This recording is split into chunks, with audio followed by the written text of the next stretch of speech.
আমার নাম মণিমালা চক্রবর্তী। আমি একজন মূলত বাচিক শিল্পী। আগে আমি কলকাতা দূরদর্শনে বেশ কিছুদিন কাজ করেছি। তারপরে 2012 সালে পশ্চিমবঙ্গ সরকারের যে ইনফরমেশন অ্যান্ড কালচারাল অ্যাফেয়ার থেকে একটা অডিশন ওরা করেছিল, সেখানে আমি গ্রেডেড শিল্পী হিসেবে স্বীকৃতি পাই। শিল্পী হিসেবে আমার জীবন এইভাবে শুরু হয়েছিল। আমার ছোটোবেলাটাকে আমি দুটো ভাগে ভাগ করব, কারণ আমার একদম যে ছোটোবেলাটা সেটা কেটেছিল কিছুটা সময় বিহারে এবং কিছুটা সময় অন্ধ্রপ্রদেশে। আমার বাবা কোল মাইন্সে কাজ করতেন। তো বিহারের চাষনালা বলে একটি কলিয়ারি ছিল, সেই কলিয়ারিতে বাবা কাজ করতেন। সেই সময়টা আমার কাছে খুব একটা মনে রাখার মতো সময়। খুব ছোট ছিলাম যদিও সেই সময়। তো আমার বাবা ছিলেন সার্ভেয়ার, আর আমার পাশের বাড়িতে কোয়ার্টারে থাকতাম। তো পাশের কোয়ার্টারে যিনি থাকতেন উপাধ্যায় কাকু বলে, তিনিও সার্ভেয়ার ছিলেন। তাদের সঙ্গে আমাদের ভীষণ সখ্যতা ছিল। তো ওই কাকুকে আমি কাকু বলতাম না, আমি ওনাকে বন্ধু বলে ডাকতাম এবং উনিও আমাকে বন্ধু বলে ডাকতেন। তো যেটা আমার ভীষণ মনে পড়ে, ওখানে দুটো জিনিস আমার ভীষণ মনে পড়ে। একটা হচ্ছে আমাদের যে কোয়ার্টারটা ছিল সেটা একদম শেষ কোয়ার্টার ছিল এবং কোয়ার্টারে প্রচুর জায়গা ছিল, বাংলো প্যাটার্নের বাড়ি, অনেক জায়গা, আর তারপরে ছিল জঙ্গল। তো সেখানে ওই যে বাগান যেটা ছিল সেখানে শীতকালে প্রচুর সবজি চাষ করত, যে শীতকালীন যে সবজি, গাজর, বিট, টমেটো ইত্যাদি ইত্যাদি সমস্ত চাষ করা হতো। আর পাশে যেহেতু জঙ্গল ছিল, সেখান থেকে রাত্রিবেলায় খরগোশ বেরিয়ে আসতো। আমরা বারান্দায় বসে থাকতাম, খরগোশ এসে গাজর খেত, মাটি খুঁড়ে খুঁড়ে গাজর তুলতো এবং খেত। সেটা আমাদের দেখতে খুব ভালো লাগতো, জ্যোৎস্না রাতে বিশেষ করে। তো এটা দেখতে আমাদের খুব ভালো লাগতো, আমরা দেখতাম। একটু খারাপ একটা অভিজ্ঞতা বলবো, সেটা হচ্ছে যে চাষনালা কলিয়ারিতে সেই সময় একটা ভয়াবহ দুর্ঘটনা ঘটে। সেটা কলিয়ারির ভেতরে জল ঢুকে যায়। তো আমার বাবা যেহেতু সার্ভেয়ার ছিলেন, আমার বাবা এবং ওই উপাধ্যায় কাকু দুজনেই সেদিন কোল মাইন্সের ভেতরে নেমেছিলেন।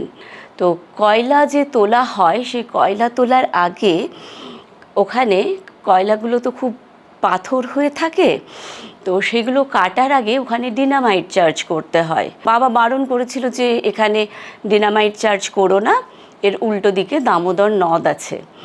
তো কাকু সেটা শুনতে চাইছিলেন না। তো সেই রাগারাগি হওয়াতে বাবা ওপরে উঠে চলে আসে এবং কিছুক্ষণ পরে শোনা যায় যে ওখানে ডিনামাইট চার্জ হয়েছে এবং দামোদর নদের জল ওই কোল মাইন্সে ঢুকে পড়েছে। তো যেটা হয়েছিল, ওখানে কোল মাইন্সের একটা তখন সমস্যা ছিল, সেটা এখন আছে কি না আমি জানি না। তো ওখানে না মানে এক ধরনের চৌকো চৌকো একটা মানে রেলিং ঘেরা একটা পাটাতন থাকতো, লিফটের মতন, ওতে করেই সবাই ওঠানামা করতো। তো ওই স্বাভাবিকভাবেই সেখানে খুব বেশি জন ওই লিফটগুলোতে উঠতে পারতো না। তো ডিনামাইট চার্জের পরে যখন জল ঢুকতে শুরু করে, তখন খুব অল্প সংখ্যক লোকই ওপরে উঠে আসতে পেরেছিল। আর আমার যে কাকু, উপাধ্যায় কাকু, তিনি কিন্তু উঠে আসতে পারেননি। এবং পরে শোনা যায় যে কোল মাইন্সের ভেতর থেকে আবার এক্সস্ট ফ্যান চালিয়ে রাখা হতো, কারণ ভেতরের যে দূষিত যে বায়ু সেটাকে বাইরে বের করে নেওয়া হতো। বড় বড় এক্সস্ট ফ্যান নাকি থাকতো। আমি এক্সস্ট ফ্যানের বাইরেটা দেখেছিলাম, সেগুলো মোটামুটি একটা ট্রেনের ইঞ্জিনের মতন। তো ওই এক্সস্ট ফ্যানের মাঝখানে উনি নাকি আটকে ছিলেন। আর তখন যেহেতু ঘড়িগুলো ছিল দম দেওয়া ঘড়ি, মানে দম দিতে হতো, অটোমেটিক ঘড়ি ছিল না। তো কাকু 3 দিন পর্যন্ত ওই ভেতরটায় বেঁচে ছিলেন, তার কারণ উনি 3 দিন পর্যন্ত ওই ঘড়িতে দম দিতে পেরেছিলেন। তারপরে তো ওখানে তো প্রচুর মানুষ মারা গেলেন ওই অ্যাক্সিডেন্টে। একটা ভয়ে, আমার ঠিক অতটা ভয় এই বিষয়গুলো এতটা মনে পড়ে না। আমি পরে গল্প শুনেছি মায়ের কাছে বা বাবার কাছে। তো কিছুদিন পরে কিন্তু আবার একটা অ্যাক্সিডেন্ট হয় ওই কলিয়ারিতে। তো তারপরে আরও বেশ কিছু মানুষ, আমার বন্ধুর বাবা সেখানে মারা যান, ব্যানার্জি কাকু, এরকম মানে পরপর দুটো অ্যাক্সিডেন্ট হওয়াতে বাবা মা দুজনেই খুব ভয় পেয়ে গেছিলো। তখন মা বাবাকে ইনসিস্ট করতে লাগলো কি যে এই কাজটা তুমি ছেড়ে দাও। বাবা মানে কাজ ছেড়ে দাও বললেই তো আর ছেড়ে দেওয়া যায় না। আর তখন তো এত ইন্টারনেটের যুগও ছিল না। যাই হোক, তারপরে বাবাদের যে কলিয়ারির যে সমস্ত ম্যাগাজিন বেরোতো ওই সব থেকে দেখে বাবা অন্ধ্রপ্রদেশে সিঙ্গারেনি কলিয়ারিতে চলে যান, ওখানে গিয়ে জয়েন করেন। সিঙ্গারেনি কলিয়ারিতে চলে যাবার কারণটা হচ্ছে যে ওই কলিয়ারিগুলোতে যেমন লিফটে করে মাইন্সের ভেতর থেকে উঠে আসার নামার যেমন ব্যবস্থা ছিল, অ্যাট দ্য সেম টাইম নিচ থেকে ওপর অবধি উঠে আসার একটা পায়ে চলার পথও ছিল, যেখান থেকে মানুষ পায়ে করেও হেঁটে উঠে আসতে পারত। লিফট খারাপ হয়ে গেলে ও বন্ধ হয়ে নিচে দম বন্ধ হয়ে মারা যাবার কোনো অতটা সম্ভাবনা ছিল না। তো সেই বলে তখন আমাদের অন্ধ্রপ্রদেশ চলে যাওয়ার পর ওখানেও আমার খুব সুন্দর একটা স্মৃতি আছে। একটা সেটা হচ্ছে যে আমি ছোট থেকে একটু মানে কথা টথা বলতে ভালোবাসতাম। তো এবার ওখানে তো আমাকে সবাই জিজ্ঞেস করছে তোমার নাম কি, মানে রাস্তায় বেরোলে জিজ্ঞেস করতো তোমার নাম কি বা কিছু, এবং সেটা জিজ্ঞেস করতো তেলেগুতে। ভাষাটা তো আমি জানি না। আমি একটাই তেলেগু ল্যাঙ্গুয়েজ তখন শিখেছিলাম, সেটা হচ্ছে তেলেগু রাদু, মানে তেলেগু জানি না, এইটুকুনি আমি তখন জানতাম। তো আমি ওখানে সেন্ট জোসেফ বলে একটি স্কুলে ভর্তি হই। তো স্কুলে যাবার রাস্তাটা খুব সুন্দর ছিল। বাড়ির থেকে যাওয়ার পথে মাঝে একটা ব্রিজ পড়তো, ব্রিজের দুপাশে পুকুর ছিল এবং সেখানে প্রচুর পদ্ম বা শালুক ফুল ফুটতো। ওই পথটা আমার খুব ভালো লাগতো যেতে। আর একটা খুব মজার বিষয় ছিল, যেহেতু আমি খুব ছোট ছিলাম সেজন্য ওখানে স্কুলে টিফিনের সময় বাড়ির থেকে আম্মা বলতো, ওখানে যে কোনো বড় মানুষকে আম্মা বলতো। তো ওই আম্মা বলে একজন, আম্মা বলতাম আমরা তাকে, তিনি মাথায় ঝুড়ি করে বিভিন্ন বাচ্চাদের বাড়ির থেকে খাবার নিয়ে তিনি স্কুলে যেতেন, এবং মানে তার কাছে হয়তো 8-10টা ছেলে মেয়ে তার আন্ডারে আছে। তো সেই আম্মার কাছে আমরা খাওয়া দাওয়া করতাম গাছের তলায় বসে। খুব বড় স্কুল, প্রচুর গাছ ছিল, কিন্তু খাওয়া দাওয়ার পরের সময়টা ছিল আমার কাছে খুব মানে দুর্বিষহ একটা ব্যাপার। তার কারণ হচ্ছে খাওয়ার পরে মানে অবধারিতভাবে আমরা যেহেতু ছোট, আমাদেরকে ঘুমোতে হবে, তার জন্য আমাদের তোষক থাকতো। সেই তোষক পেতে দেওয়া হতো, আলাদা ঘর ছিল স্লিপিং রুম, সেই ঘরে তোষক পেতে দিত এবং সেখানে আমাদেরকে শুয়ে ঘুমোতে হতো। ঘুম তো আসতো না, কিন্তু শুয়ে থাকতে হতো। এই সময়টুকুনি আমার খুব দুর্বিষহ ছিল। এইবার যেটা হলো, ওখানে কিছুদিন বলতে খুব অল্প সময়ই, 1 বছর হয়তো পড়াশুনো করবার পর ওখানে তেলেগু ল্যাঙ্গুয়েজটা নিয়ে আমার খুব অসুবিধে হচ্ছিল, আমার এবং বোনের। তার কারণ তেলেগু ল্যাঙ্গুয়েজ ছিল ওখানে সেকেন্ড ল্যাঙ্গুয়েজ, এবং যেহেতু ওখানে আমি হয়তো 3-4 তখন আমার সেই সময়টা, তো সেই সময়ে আমার এবং বোনের দুজনেরই তেলেগু ল্যাঙ্গুয়েজ নিয়ে খুব অসুবিধে হচ্ছিল। আর মায়েরও কি মনে হলো যে এই তেলেগু ভাষাভাষী এই জায়গাতে মানে মেয়েরা বাংলা শিখবে না, বাংলা জানবে না, তো এই সমস্ত। আর হিন্দি ছিল সেকেন্ড ল্যাঙ্গুয়েজ, বাংলার থেকে একদমই মানে উঠে আসা। তো সেই জন্য মায়ের খুব ওটা একটা খারাপ লাগা ছিল যে আমার মেয়ে বাংলা জানবে না, বাংলার কালচার জানবে না। তো সেই বলে মা আমাদেরকে অন্ধ্রপ্রদেশ থেকে বহরমপুরে নিয়ে চলে আসে। বহরমপুর যেহেতু আমার বাড়ি, আমার বাবার বাড়ি। এবার বহরমপুরে এসে আবার আমার জীবনটা একদম অন্যরকম হলো। তার কারণ হচ্ছে আমার বাড়ি ছিল একটা যৌথ পরিবার এবং সেখানে প্রচুর মানুষ, আমার পিসিমা, জেঠিমা, জেঠু, পিসতুতো ভাই বোনেরা, জেঠতুতো ভাই বোনেরা, সবাই মিলে একটা বৃহৎ পরিবার। আর সেই সময় একটা আমাদের সময়টাই কিন্তু একটা পাড়া কালচারও ছিল। আমাদের বাড়িতে রাধাকৃষ্ণের মন্দির ছিল, সেই মন্দিরকে কেন্দ্র করেই কিন্তু আমাদের জীবনটা এই বহরমপুরের বাড়িতে কাটতো। সকালবেলায় ঠাকুরের ভোগ পিসিমারাই করতেন মূলত এগুলো, কিন্তু আমরা তো দেখতাম, আমাদের ভালো লাগতো। তারপরে বিভিন্ন গৌড়ীয় মঠ বা বিভিন্ন মঠ থেকে সন্ন্যাসীরা আসতেন, তারা নানা রকমের ধর্মকথা বলতেন, মাঝে মাঝে কীর্তন গান হতো, কীর্তন পালা, সেগুলো আমার শুনতে খুব ভালো লাগতো। তো এইভাবে আমার ছোটোবেলাটা কাটতে লাগলো। এখানকার স্কুলে ভর্তি হলাম। আর আমার পিসতুতো দিদি, তারপরে জেঠতুতো যে দিদি, পিসিমা, এরা সবাই খুব কালচারালি গ্রুমড ছিলেন ওনারা। আমার 3টে পিসিমা, তাদের 3জনের 3টে সেতার ছিল সেই যুগে, তারা সেতার বাজাতেন। আমার দাদু বেহালা বাজাতেন।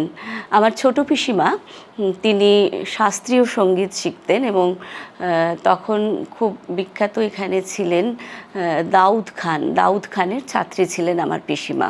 তো বাড়িতে একটা সাংস্কৃতিক পরিমণ্ডল ছিলই। আমরাও এখানে এসে নাচ গান কবিতা সবই শিখতে লাগলাম, করতে লাগলাম। যখন গরমের ছুটি পড়তো কিংবা শীতের ছুটিটা বলবো না, কারণ শীতের ছুটিটাই বাবা তো ওই অন্ধ্রপ্রদেশেই থেকে গেছিলেন চাকরির জন্যে। তো শীতের ছুটিটায় আমরা বাবার কাছে যেতাম অন্ধ্রপ্রদেশে। আর গরমের ছুটিতে আমার পিসতুতো দিদি, তাদের ছেলে মেয়েরা সবাই আসতো এবং দিদির ছেলে মেয়েরা তারা আমাদেরই মোটামুটি সব বয়সী ছিল, আবার অনেকে আমার থেকে বড় ছিল। তারাও সবাই খুব ভালো গান বাজনা করতেন, নাচ করতেন। আমার এক পিসির মেয়ে এটি ক্যাননের কাছে গান শিখতেন। মানে ভীষণ একটা মজা করে আমাদের ওই গরমের ছুটিগুলো কাটতো। আমরা ছোটরা মানে মন্দিরের উঠোনে বিভিন্ন ডান্স ড্রামা করতাম, ঋতুরঙ্গ করতাম, যেরকম তখনকার দিনে ছিল। বাড়ির থেকে মায়েদের শাড়ি টাড়ি বিছানা চাদর টাদর নিয়ে একটা স্টেজ তৈরি হয়ে গেল, সেখানে সন্ধেবেলায় একটু লাইট টাইট লাগিয়ে নিজেরাই নাচ গান করতাম। এইরকম একটা পরিমণ্ডলে বড় হতে লাগলাম। আর একটা ছিল সেটা হচ্ছে আমাদের তো যেহেতু ঠাকুর ছিল, সন্ধেবেলায় ঠাকুরের আরতি হতো। আরতির পর সবাই পাড়ার লোকেরা আসতো, তারপরে বাড়িতে অত লোকজন। তো তখন বারগুলো আমার ঠিক মনে নেই কী বার। তখন টিভি তখনও আসেনি, রেডিও ছিল। রেডিওতে ওইখানে ট্রানজিস্টার রেডিও, সেইটা চালিয়ে দেওয়া হতো। তখন খুব ভালো শ্রুতি নাটক হতো, যাত্রাপালা হতো রেডিওতে, সেগুলো সবাই মিলে বসে শুনতো। মানে ওটাই একটা উৎসবের মতন ছিল, প্রতিদিন প্রতি সপ্তাহে 2 দিন এরকম। তো খুব সুন্দর আমাদের সময়গুলো, ছোটোবেলাটা আমি বলবো খুব সমৃদ্ধ একটা আমার ছোটোবেলা কেটেছে। বড়োবেলা আমার বিয়ে কিন্তু খুব ছোটোবেলাতেই হয়ে গেছিলো, মানে বিয়ে ক্লাসে পড়তে পড়তেই বিয়ে হয়ে যায়।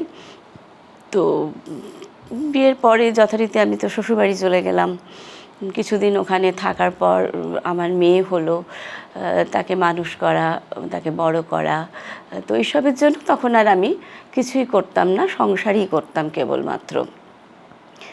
এরপর মেয়ে যখন বড় হয়ে গেল, বড় বলতে উচ্চ মাধ্যমিক পাশ করে গেল, তখন আমার হাজব্যান্ড তখন কিন্তু পিজিতে ট্রান্সফার হয়ে গেছিলেন, পিজি হসপিটালে, উনি পেশায় ডাক্তার। তো আমরা তখন কলকাতা চলে গেলাম, মেয়ে চলে গেল পুনা পড়াশুনো করতে। আমরা আমিও চলে গেলাম কলকাতা। এবার যেটা হতো, আমার হাজব্যান্ড সকালবেলায় 8টায় বেরিয়ে যেতেন, ফিরতেন অনেকটাই মানে সন্ধ্যের দিকে।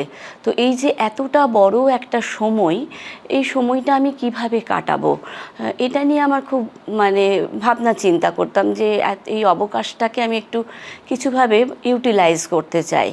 তো এইখানে একটা কথা বলবো যে আমরা সাধারণত শুনি যে সোশ্যাল মিডিয়া আমাদেরকে অনেক সময় খারাপ করে দেয়, এরকম একটা আমরা শুনি, খারাপ জিনিস আমরা সেখান থেকে পাই। কিন্তু সোশ্যাল মিডিয়া থেকে আমি ভীষণভাবে সমৃদ্ধ হই। কীরকমভাবে বলি, আমি বহরমপুরে থাকাকালীন আমার সঙ্গে পরিচয় হয়, কলকাতা দূরদর্শনে কাজ করতেন, পরে আমার বন্ধু হয়ে যায় সে জলি সরকার। তার সঙ্গে আমার ভীষণ বন্ধুত্ব হয়ে যায় ফেসবুকের মাধ্যমে। তো সে আমি বহরমপুরে থাকাকালীনই আমাকে বলতো তুমি কিছু করো। তো সেই সময় আমার কিছু করবার মতন অবকাশ ছিল না। এবার আমি কলকাতা যাওয়ার পরে ও আমাকে বলল, ঠিক আছে তুমি একদিন এসো আমার কাছে কলকাতা দূরদর্শনের ওর অফিসে। তো আমি ওর অফিসে যাই, গল্প হয়, অনেক রকম কিছু গল্প টল্প হওয়ার পরে ও আমাকে বলে তুমি কিছু করো। তাহলে ঠিক আছে দেখি, একটু ভাবি গিয়ে, তুমিও ভাবো। তো একটা আমরা শুনি যে মেয়েরা মেয়েদের ভালো করে না বা খারাপ করে, মেয়েরা মেয়েদের শত্রু, কিন্তু আমার ক্ষেত্রে কিন্তু বিষয়টা একদমই আলাদা। জলি সরকার সে আমার বান্ধবী, কিন্তু আমি তার দ্বারা ভীষণভাবে উপকৃত বলো, সমৃদ্ধ বলো, বা আজকের এই যে জীবনে আমি এসেছি সেটা কিন্তু ওই আমাকে তখন বারবার ইন্সপায়ার্ড করে এনেছিল। কিছু করো সবসময় বলতো। তাহলে কি করা যায় তুমি বলো। তো তো তার আগেই পুজো, এরকম সময়টায় আমি ওর কাছে গেছিলাম।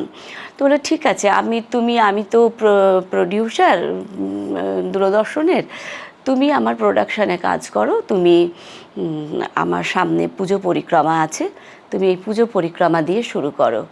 এবং পুজো পরিক্রমা করতে গিয়ে যেটা আমার ভীষণ ভালো লেগে গেল, যে পুজোগুলোতে আমরা ঢোকার জন্য দীর্ঘ লাইন দিয়ে দাঁড়িয়ে থাকি, সেখানে কিন্তু যেহেতু আমি দূরদর্শন থেকে গিয়েছি, আমি ভীষণভাবে ওরা আমাকে আহ্বান করেছে, আমাকে নিয়ে গেছে ঠাকুরের কাছে, তার সেই পুজোটা সম্পর্কে বলা, তাদের ইন্টারভিউ করা, এই সমস্ত করতে গিয়ে আমার ভালো লেগে গেল বিষয়টা। তো তারপর থেকে তো আমি ওর আন্ডারেই কাজ করতে শুরু করলাম, বিভিন্ন অনুষ্ঠান করতে শুরু করলাম। এইভাবে আমার একটা জীবন শুরু হলো। এবং এই কাজটা করতে গিয়ে যেটা আমার মনে হলো যে আমার দীর্ঘদিন তো আমি কিছু করিনি চর্চা, তো তখন আমার মনে হলো কি আমার উচ্চারণ আরও পরিষ্কার, আরও স্পষ্ট হওয়া দরকার। সেই বলে আমি কিন্তু কবিতা শিখতে শুরু করলাম। আর তাছাড়াও কবিতা আমার ভীষণ ভালো লাগার একটা জায়গা। আর কবিতা বলতে কিন্তু রবীন্দ্রনাথের কবিতা, আমাদের সবারই, বাঙালিদের বেশিরভাগেরই কিন্তু রবীন্দ্রনাথের কবিতা, গান, রবীন্দ্র যাপন আমরা একটা করে থাকি বেশিরভাগ বাঙালি। তো আমার যখনই খুব আনন্দ বা খুব দুঃখ হতো, বিশেষ করে দুঃখ আমি বলবো, কোনো কারণে খুব মন খারাপ বা কিছু, সেই সময়গুলোতে কিন্তু আমি রবীন্দ্রনাথকেই আশ্রয় করেছি। হ্যাঁ, রবীন্দ্রনাথের কবিতা আমার দুঃখ ভোলার একটা মাধ্যম ছিল। কোনো কারণে মন খারাপ হতো, মন তো মানুষের খারাপ হয় নানা কারণে। তো এইভাবে তো শুরু হলো, আমি আমার চর্চা শুরু করলাম। আমার গুরু হচ্ছেন শ্রীযুক্ত পার্থ মুখোপাধ্যায়, তার কাছে আমি আমার চর্চা শুরু করলাম। এবং একই সঙ্গে আমি চর্চা শুরু করলাম মধুমিতা বসু, শ্রীমতী মধুমিতা বসু, ওনার কাছে। এবার মধুমিতাদির কাছে চর্চা শুরু করবার সঙ্গে সঙ্গেই যেটা হলো সেটা হচ্ছে যে ওনার অ্যানুয়াল প্রোগ্রাম ছিল। তো উনি আমাকে বললেন তুমি করো আমার এই অ্যানুয়াল প্রোগ্রামে একটা ছোট্ট শ্রুতি নাটক, সেই শ্রুতি নাটকে আমি একটা অংশ, একটা চরিত্র আমি একটা করলাম। তো তখন আমি মঞ্চে উঠলাম প্রথম বলবো না, মঞ্চে আমি তার আগে বহরমপুরে উঠেছি, কিন্তু সেটা ছোটোবেলায়, সেটা অতটা আমার সে সময় আমার মঞ্চ আমার খুব একটা সারা জায়গায় নিয়ে আমার মনে। কিন্তু যখন আমি কলকাতায় গিয়ে বিড়লা একাডেমিতে ছিল প্রোগ্রামটা। মধুমিতাদি যখন আমাকে মঞ্চে তুললেন, একটা কবিতা বললাম এবং একটা শ্রুতি নাটকে একটা আমি চরিত্র ছিলাম। তো সেইটা যখন আমি করলাম, আমার ভীষণ ভালো লাগলো মঞ্চটা, এবং মঞ্চটা যে ভালো লাগতে লাগলো, তখন আমি খুব মন দিয়ে কবিতাটা করতে শুরু করলাম। আর কবিতা আর একটা বিষয়, যেটা কবিতার যে কথা, গানের যে কথা, সুরের থেকে আমাকে কথা বেশি টানতো। সেই জন্যই হয়তো আমি কবিতাটাই শুরু করেছিলাম, যেহেতু কথা আমাকে বেশি টানতো। তো এইভাবে আমার কিন্তু কবিতা চর্চা শুরু হলো। তারপরে 2012 সালে কলকাতা পশ্চিমবঙ্গ সরকারের যে ইনফরমেশন অ্যান্ড কালচারাল অ্যাফেয়ার্স, সেখান থেকে একটা অডিশন আহ্বান করা হয়। সেই অডিশনে আমি যোগদান করি এবং সেই অডিশনে আমি গ্রেডেড শিল্পী হিসেবে স্বীকৃতি পাই। সেখান থেকে আমার বিভিন্ন মঞ্চে আরও সরকারি যে প্রোগ্রামগুলো, সরকারি অনুষ্ঠানগুলো আমি করতে শুরু করলাম। তখন আমি কিন্তু অ্যাঙ্কারিংও করতাম মঞ্চে, এবং দূরদর্শনে তো করতামই, তাছাড়াও বিভিন্ন প্রাইভেট চ্যানেলগুলোতেও করেছি। আর মঞ্চেও আমি কবিতা যেমন বলেছি, আবৃত্তি যেমন করেছি, একই সঙ্গে আমি কিন্তু অ্যাঙ্কারিংও করেছি। তো এইভাবে আমার কবিতার জীবনটা চলতে শুরু করলো, এবং আস্তে আস্তে আস্তে আস্তে আমি আজকে এই জায়গায় এসে দাঁড়ালাম। এখন তো আমি দেশের মধ্যে যেমন বিভিন্ন জায়গায় কবিতা বলেছি, কবিতা বলার সুযোগ পেয়েছি, আমি বিদেশের মাটিতেও বিভিন্ন জায়গায় কিন্তু কবিতা বলার সুযোগ পেয়েছি। আমি থাইল্যান্ডে গেছিলাম, তারপরে রিসেন্টলি দুবাই গেছিলাম, এবং খুব আমি যাব, ইউরোপ যাব কবিতা বলার জন্য। আমার কাছে যেটা এখন মনে হয় যে বেড়াতে আমরা বিভিন্ন জায়গায় যেতেই পারি, কিন্তু বিদেশের মাটিতে গিয়ে আমাদের দেশের কালচারকে তুলে ধরা, তার মধ্যে যে আনন্দ, সেটা আমার কাছে অনেক বেশি, এবং সেটা আমার কাছে বেড়ানোর থেকেও আমার কাছে ওই অনুষ্ঠানগুলো আমাকে বেশি টানে, আমার বেশি ভালো লাগে। তো এখন সামনে আমরা ইউরোপ যাচ্ছি, আমার খুব ইচ্ছে আছে ওখানে আমি কতটা কি পারবো আমি জানি না, কিন্তু আমার ইচ্ছে আছে ওখানে, কারণ রবীন্দ্রনাথ ইউরোপে বসে যে কবিতাগুলি লিখেছিলেন, সেইগুলো আমার সেই নির্বাচনে আমি সেইখান থেকে কবিতা রাখবো, এইরকম আমি মনে করেছি। এই হচ্ছে আমার কবিতার জীবন বা কবিতা যাপন।